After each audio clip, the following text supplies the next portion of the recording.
You know, I was going to vote by mail in November. That way I could, avoid long lines and risk getting COVID. But then I heard this very credible claim coming from the president that roving bands of children are going around raiding mailboxes for these ballots, so. Oh well, I really wanted to vote, but then Trump said there's a risk of fraud, so. Seriously though, the biggest potential fraud involved in all of this is coming from the Twitter feed of the president. As far as I'm concerned, lying about election fraud is the election fraud. Welcome to Man of Jackistan, the show currently pending a catchier intro slogan. If you like learning about cool topics such as election integrity, then Jackistan is the place, and I'm your man. A man whose eyes look like I'm high and hair looks like I'm crazy, but beneath this I have a head with half a mind to think about these kinds of things. Think you'll enjoy hearing my angle on this and other issues. You may enjoy the video quality a little less, I'll get there, work in progress. Until then, there might be unexpected interference from a cat or the air conditioning.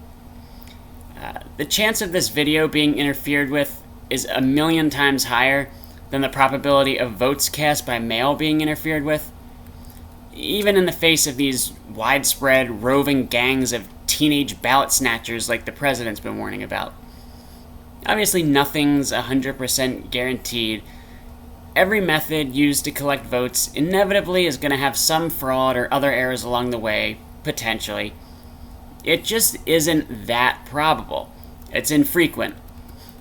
Absentee ballots collected by mail do have more problems than in-person voting, which is not that much either. Over a period of 12 years, one study found a mere 2,068 fraudulent votes, equating to literally 1 in 15 million ballots that were illegitimate. Other studies, they found pretty similar results, actually even lower rates of fraud. 31 out of 1 billion ballots cast, 4 out of 135 million. Virtually every study on the matter comes up with these, teeny tiny figures of actual voter fraud and issues like that. Voter ID laws, and now, in kind of a different way, but the same, this mail-in voting thing, these are just cheap issues Republicans use to try and justify restricting votes from demographics that they think won't vote for them. There is not, and never has been, a widespread voter fraud problem in America, from either mail-in or in-person voting. If 1 in 15 million ballots are fraudulent, or even 1 in a million, let's say, just for argument's sake, it's a pretty sinister move, then, to cut off hundreds of thousands, if not millions of people from votes. We can go down that rabbit hole if we need to, but Republicans increasingly use dirty tricks to obstruct certain voters. The fact is that upwards of 11% of American citizens have no formal ID, and that's disproportionately minorities and the poor, two voting blocs that tend not to favor the GOP. There's no way it's worth denying 1 in 9 legal U.S. citizens the ability to vote just to stop something that's rarer than 1 in a million. And it makes no sense, in the middle of a pandemic, to make this big stink about mail-in voting if your goal is to promote a fair democratic election and uphold public safety, that is. Survey after survey has shown that Republicans fear the virus significantly less than Democrats. And people in rural places, more likely to vote Republican, are not as concerned with catching COVID than those living in urban areas, who are more likely to vote Democrat. In swing states like PA, Michigan, North Carolina, anywhere really, they have pockets of cities, they have suburbs, and then rural areas. Can't say that word today. Trying to force as many people who want to vote to have to go in person means that a substantial amount of Democrats likely wouldn't turn out, or more Democrats wouldn't turn out than the amount of Republicans that would. And this is even when there's a safe and effective alternative, and that's voting by mail. The good news here is that Trump can't mandate that states scrap mail-in voting laws, which, by the way, if they did away with that entirely, Trump himself actually wouldn't have a vote, since he'll be casting an absentee ballot this year. But the president doesn't control how states conduct their elections, we have a highly decentralized election system. Trump's Twitter storms, they might push some Republican state legislatures to scrap some forms of mail-in voting, or at least try to. Really, though, the most effective and legal way Trump could attempt to obstruct mail-in voting is by threatening to veto any relief bill Congress passes that funds the post office, which is on the brink of bankruptcy. The HEROES Act allotted like $25 billion to bail out USPS, but Trump keeps saying that he won't sign any money over to the post office unless they raise shipping rates. His reasoning, or his stated reasoning, is that Amazon's getting rich off taxpayers by shipping packages for cheap. He said that he wants them to quadruple their prices. Keep in mind that the Postal Service was never set up to turn a profit. It's a constitutional right, a basic piece of infrastructure that's baked into the United States. There's literally a line in the Constitution that specifically calls for the existence of a postal service. Of course, the president probably never finished 10th grade civics class, so he wouldn't actually know that, and he only thinks that everything exists to squeeze people for money. Although the president doesn't really want them to raise rates that much. He wants to be able to let the postal service wither away. That'll make it harder for people to vote by mail this fall, because there's no, government-backed postal service in that case. In other words, the president is willing to allow a vital American institution to die in order to win re-election. Trump's willing to destroy anything to get what he wants. If he can't have it, then no one can. That, in and of itself, should give you a sense of what kind of person this man is and what his priorities are relative to the country. If the real concern is that there will be a lot of fraud, though, then there is a whole slew of solutions here. One place to start is to pass the HEROES Act, which, in addition to saving the Postal Service, invests $3.6 billion in election safety measures, ostensibly to beef up security for things like mail-in ballots. It isn't as if the way that we've voted by mail in the past has to be the way we do it in this election, but its critics refuse to think outside the mailbox, or even entertain the idea of exploring other ways to make it more secure. But as I said, this isn't about mail-in ballots. It's not about a serious threat of widespread fraud. It's not about fair elections at all. Apparently the ends justify the means, so this dishonesty doesn't matter if you want the side you think benefits you the most to win. A lot of people don't care about things like election integrity, the government, civic stability, diplomatic relations, infrastructure, fairness, democracy itself. If you just want Trump to win because you want lower taxes or you like how he owns the libs, then the massive moral dilemma involved here probably wouldn't bother you. There's also the root of denial. Finding one example on the World Wide Web where someone claims they got 2 ballots in the mail, or believing conspiracy theories to convince yourself that the president has a point. People choose to justify this lie. There's comfort in doing that. And of course, a lot of people truly believe the things they hear. But the fact is, there's no actual evidence that voting by mail poses some kind of existential threat to the integrity of the vote.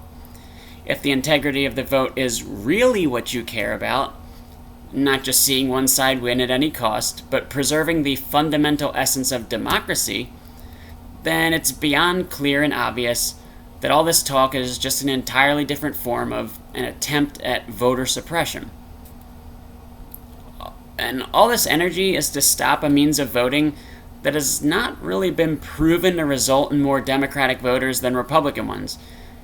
Mail-in voting has no demonstrable party bias, at least in the past, and as I said, that might be different under this year's unusual circumstances. But beyond that, all this rhetoric from Republicans, it has an even more nefarious purpose. It's to discredit the potential outcome of the election altogether. That if it goes badly for Trump. Talk about a fucking snowflake. He won in 2016. lost the popular vote, but he got the EVs he needed, and he's obviously the president now. Yet, to this day, he insists that 5 million illegal votes were cast in California, which would mean that 5 million votes for Hillary were fake. And that's more than the number of real votes that Trump got there entirely. That's insane. That would mean that Trump, not Hillary, won the state of California. That would mean that Trump got 55% of the popular vote in California. In reality, he got 31.6%. If you're gonna lie, at least make up plausible numbers, right?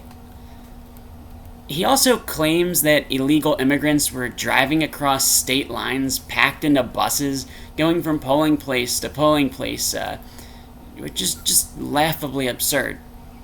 If I wanted to make up a dumb urban legend and say it with a straight face just to trick some gullible and slightly racist people, that's what I would have said. There is absolutely no evidence for this. Yet almost half the country chooses to accept truth from one man's Twitter feed versus the rest of the world and objective reality itself. And this is all the things he said when he won. If, and hopefully when, that orange fucker loses, and loses big in November, you know that the spray tan snowflake over there is going to say, "See, the mail-in votes, they stole the election from me in PA and Arizona and Michigan. 9 million votes were fake dead people or something. I really won, I'm not leaving." I'll probably say it in that voice too.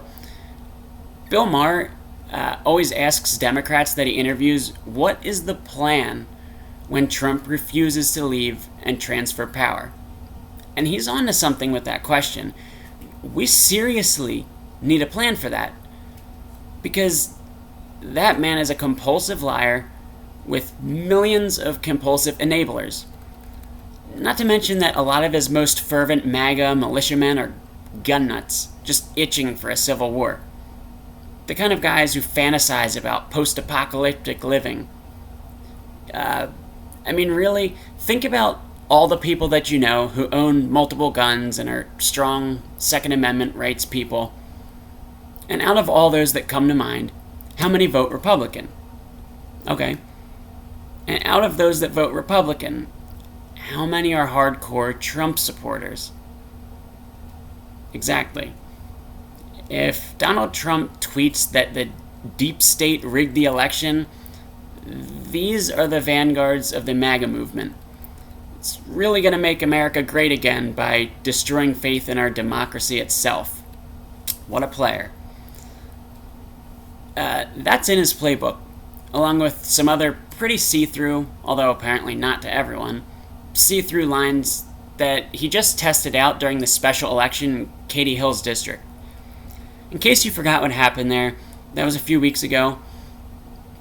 Representative Katie Hill resigned from Congress after it was exposed that she had a relationship with a staffer, plus some revenge porn of her leaked, and she was holding a bong, and it was completely unnecessary, in my opinion. But so California's 25th district had a special election to replace her seat. And the state of California sent out mail-in ballots to all the voters in the district due to the coronavirus pandemic. But they still had some in-person polling spots open as well.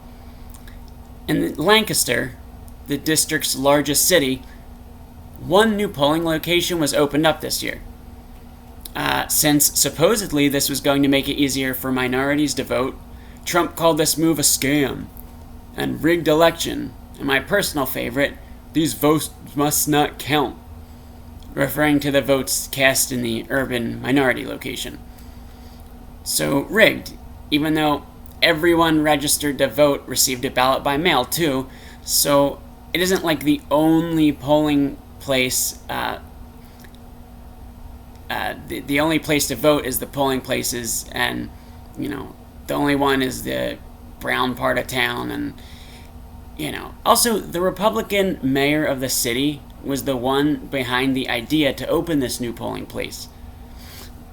But facts really don't matter to this president. So, apparently, mail in voting is the Democrats' way of stealing elections. Apparently, also, in person voting is the Democrats' way of stealing elections. Basically, any type of election is an unacceptable move by Democrats to take his power away from him. As if this was some kind of country for the people and by the people. It doesn't matter how the vote is done. It doesn't matter whether he loses narrowly or gets romped big this time. A number of polls and models suggest, fingers crossed, that he'll lose big this time. Look up the Oxford economics projection. That's what I'm looking for. Whatever the outcome is, though, he will dispute it, contest it, complain, ask for a recount, then another. He'll fixate on the 4 out of 130 million votes that were kind of sketchy. As if 4 out of 130 million votes would discredit an entire election. And much of his base of baseless, fact-lacking lunatics will back his claim up to no end.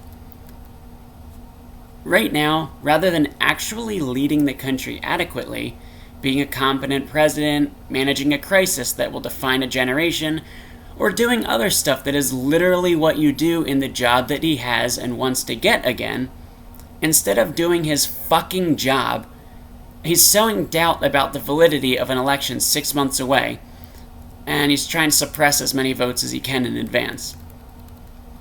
As I'm wrapping this up, I just want to note that the Republican logic opposing vote by mail is kind of the same as their contempt for social safety nets. Aside from the fact that this is just about them keeping power. The logic, though, I don't think that you can scrap mail-in voting just because, 6 ballots end up looking sketchy. Not when it gives safe access to elections for literally millions of people including the immunocompromised and the elderly, people in prisons and without reliable transport, and anybody who doesn't want to get sick during a global pandemic. It's unethical and not worth the cost to disenfranchise all those individuals over so few potentially fraudulent votes.